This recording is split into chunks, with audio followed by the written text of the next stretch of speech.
stuff, you have access to the back office. The back office is very important since here all the different leads are collected. When we enter the back office, we also see that we have the chance to manage different aspects of the detail page. You could easily add stuff by just entering a name here, click Add Stuff, and then your list is being completed by the added stuff. You can here decide if that person is to be shown on the front of the detail page.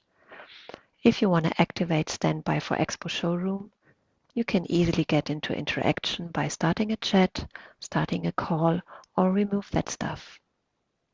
When we jump to the visitors, you have now the lead overview. Here you see all the different participants that have been interested in your company. You see where they were coming from and if they have clicked a consent before. You see that they clicked on the show floor for sure, and then you can, as part of the stuff, get into touch with them. You can chat, video chat, start a meeting, and connect. If you're done with that interaction part, you can mark that visitor as done so that your colleagues can concentrate on all the others.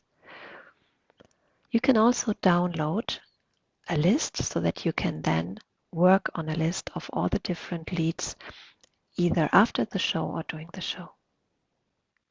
You could then have a look at the different contact requests that have been made. You can have a look at the meeting requests as well, the rooms that were asking for access, for instance, and also some general statistics that again can be downloaded.